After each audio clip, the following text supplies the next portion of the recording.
존경하는 국민 여러분, 그리고 언론인 여러분, 우리 모두가 예상한 대로 헌법재판소가 한덕수 국무총리에 대한 탄핵 심판을 7대1로 기각했습니다. 심지어 억지 탄핵을 밀어붙인 민주당도 예상했던 결과입니다. 그 어떤 이변도 없었습니다. 지난해 12월 민주당 주도로 통과된 탄핵안이 처음부터 헌정 파괴 목적의 정략적 탄핵이었음이 다시 한번 확인되었습니다. 거대 야당의 무리한 입법 폭거에 대한 사법부의 엄중한 경고였습니다. 구전구패입니다. 헌정사의 길이 남을 기록적 패배입니다. 국정을 마비시키고 정부를 길들이기 위해 탄핵소추를 악용하는 민주당의 시도는 국민적 상식과 법치주의 원칙 앞에 번번이 실패했습니다. 사법부가 다시 한번 브레이크를 건 만큼 이제라도 야당은 헌법 정신에 어긋난 무모한 도전을 즉시 중단해야 합니다. 오직 정쟁을 위한 최상목 경제부총리에 대한 탄핵소추는 지금이라도 접어야 합니다. 한덕수 국무총리가 권한대행 자리에 복귀한 것은 늦었지만 다행입니다. 한 권한대행이 챙겨야 할 일이 산적해 있습니다. 우선 전국 각지에서 발생한 산불로 극심한 고통을 겪는 국민들을 돌봐주시기를 바랍니다. 이와 함께 얼어붙은 민생 경제를 살피고 급변하는 글로벌 통상 환경에 기민하게 대응해 주시기를 요청드립니다. 국민의힘은 한 권한대행과 긴밀한 협력 관계를 신속하게 복원하고 국정 혼란을 빠르게 수습하기 위해 최선의 노력을 다할 것입니다. 헌법재판소는 윤석열 대통령의 탄핵 심판에 대해서도 절차적인 하자와 내용상의 문제점이 없는지 시간에 구애받지 않고 철저하게 검토해야 할 것입니다. 최근 민주당의 움직임이 굉장히 우려스럽습니다. 줄탄핵 무리수로 국정을 흔들고 국민을 불안하게 만든 데 대해 반성하고 국민께 머리 숙여 사죄해도 모자랄 판에 야당은 오히려 뻔뻔한 모습을 보이며 헌법 위에 군림하려 듭니다. 특히 헌법재판소가 자신들 뜻대로 움직이지 않자 민주당은 헌재가 윤석열을 파면을 선고할 때까지 광장에서 국민과 함께 싸우겠다라면서 소요 사태를 선동하고 있습니다. 더욱 경악스러운 것은 이재명 대표가 탄핵이 기각된다면 나라가 망하는 것이라는 망언도 서슴지 않고 있다는 점입니다. 본인의 재판 결과가 나오기 전에 권력을 취하기 위해 범죄 혐의자가 국정을 마구잡이로 흔들고 대통령 탄핵을 밀어붙이는 이런 작태야말로 나라가 망하는 지름길입니다. 탄핵 남발, 광장투쟁, 헌법기관 공격, 선동정치의 끝없는 악순환을 반복하는 그들에게 나라를 맡겨서는 안 되는 이유가 더욱더 분명해지고 있습니다. 이들의 머릿속엔 대한민국 국민은 없습니다. 민주당의 아버지라는 이재명 대표만이 있을 뿐입니다. 상식이 무너지고 법치가 흔들리는 것을 두고 볼 수는 없습니다. 대한민국의 헌정체제를 수호하기 위해 내전 선동 세력이 우리나라를 유린하는 것을 막기 위해 국민의힘은 분연히 일어나 맞서 싸울 것입니다. 국민 여러분, 지금 대한민국에 필요한 것은 사회 갈등, 분열 조장이 아니라 국정 안정과 책임 정치입니다. 우리 당은 국민과 함께 민생을 살리고 국정을 바로 세우는 일에 모든 역량을 집중하겠습니다. 민주당과 이재명 대표 옹의 세력에게 강력하게 경고합니다. 대한민국의 법치는 쉽게 무너지지 않습니다. 민주당과 같은 헌정 파괴 세력이 아무리 짓밟아도 국민이 피땀으로 가까운 민주주의와 법치주의 정치는 서리빨같이 살아있을 것입니다. 민주당이 만약 26일 나올 이재명 대표의 공직선거법 위반 2심 결과와 그 이후 있을 대통령 탄핵 심판의 결과에 불복하며 또다시 대한민국을 벼랑 끝으로 몰려 한다면 결코 용서받지 못할 것입니다.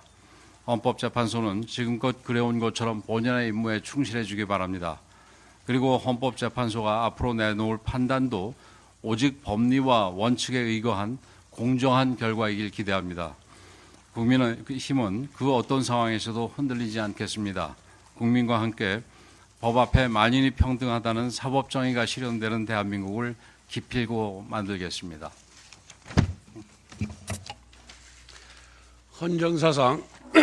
헌정사상 초유의 대통령 권한대행에 대한 탄핵이 기각으로 결정났습니다. 한덕수 총리께서 무려 87일 만에 대통령 권한대행으로 복귀하게 되었습니다. 이번 한덕수 대행 탄핵 기각은 더불어민주당, 아니 더불어 탄핵당의 구정구패 그 이상의 의미가 있습니다. 대통령에 이어 대통령 권한대행마저 연색 탄핵한 것은 정략적 계산에 따라 대한민국의 행정부와 헌정 질서를 마비시킨 거대 야당에 의한 내란 기도의 정점이었습니다. 이재명 세력의 입법 권력을 동원한 내란 음모에 헌법의 철퇴가 가해진 것입니다. 당연한 결과입니다. 이재명 대표는 뻔히 기각될 것을 알면서도 오로지 본인의 정략적 목적을 위한 졸속 탄핵으로 87일이나 국정을 마비시킨 데 대해 국민 앞에 석고대죄하십시오. 헌재가 뒤늦게나마 한덕수 대행의 직무 복귀를 선고한 것은 다행스럽지만 의결 종족수를 151석으로 판단한 것은 대단히 유감스럽습니다. 이는 헌재가 대통령 권한대행에 대한 거대 야당의 무제한 탄핵 면허를 부여한 것입니다. 헌재가 한덕수 대행에 대한 탄핵 소추 재추진 가능성을 열어준 것이고 앞으로 대통령이 직무정지될 경우에 다수당이 권한대행, 대행의 대행, 대행의 대행의 대행까지 탄핵을 남발할 수 있다는 최악의 선례를 남겨준 것입니다. 그럼에도 불구하고 2명의 헌법재판관들이 대통령 권한대행의 의결 정족수를 200석으로 판단하여 각하사유라고 결정한 것은 대단히 중요한 의미가 있습니다. 국회 다수당이 자의적인 법 해석으로 탄핵 소추권을 남발해서는 안 된다는 것을 헌재가 분명히 경고한 것입니다.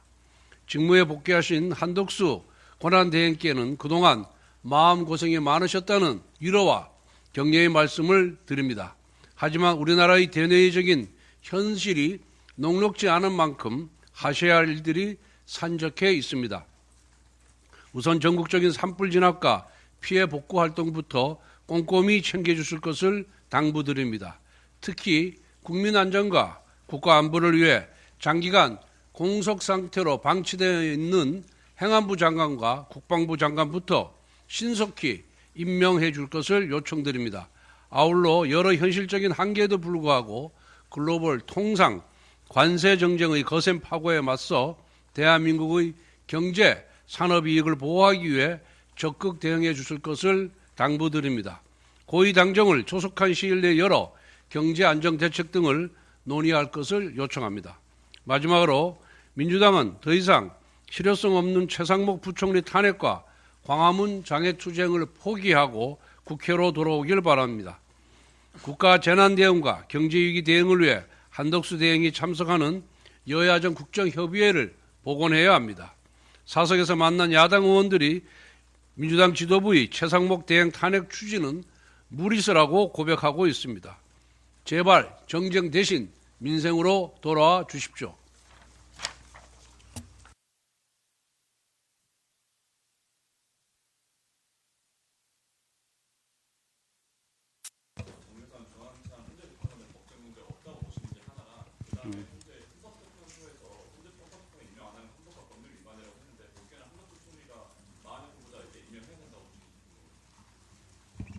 예, 우선 조한창 정계선 재판관인가요? 그 부분에 대해서는 이번에 이제 각하가 아니라 기각이 된 상황이기 때문에 조금 글쎄요, 논의가 더 많이 이루어질 것 같지는 않습니다만은 여전히 그 문제에 대해서 해석 여지가 이론의 여지가 틀림없이 있다고 생각을 합니다. 근데 그거는 이제 차후 절차나 차후 우리 시민사회에서 그 부분에 대해서 논의가 이어질 거라고 생각을 하고, 마은혁 재판관 같은 경우는 지금 헌법 관행에 사실은 맞지 않는 부분입니다.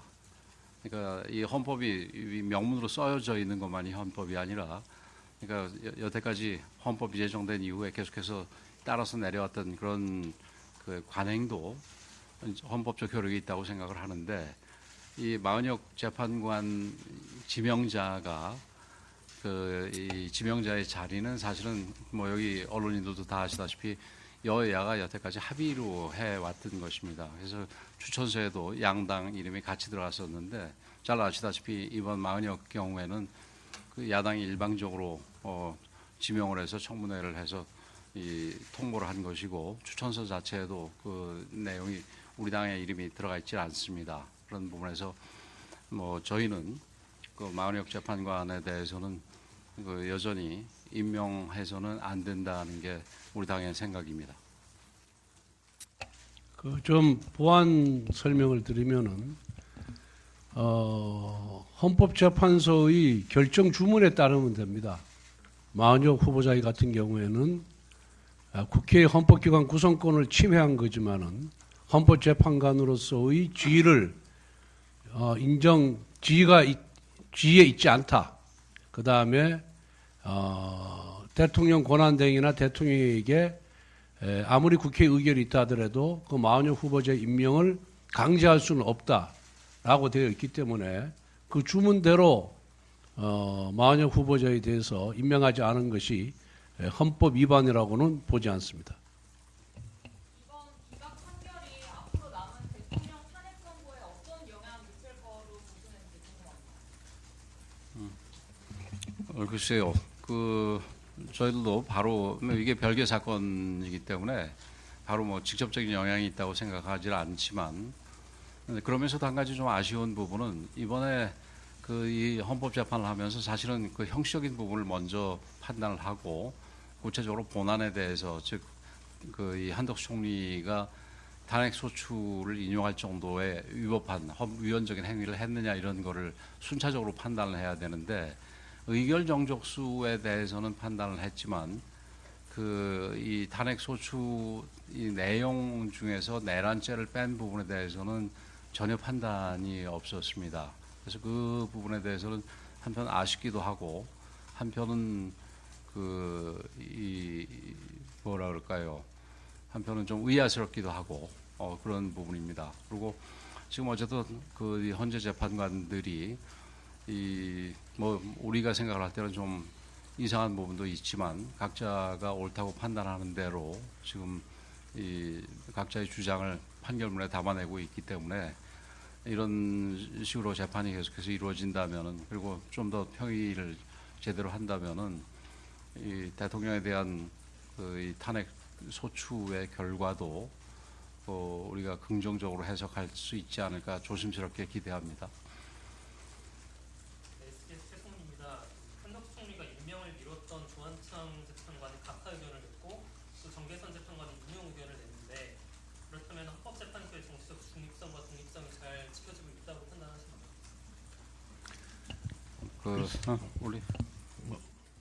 글쎄 그 판결 하나 갖고 정치적 중립성과 독립성을 평가하기는 쉽지는 않습니다만은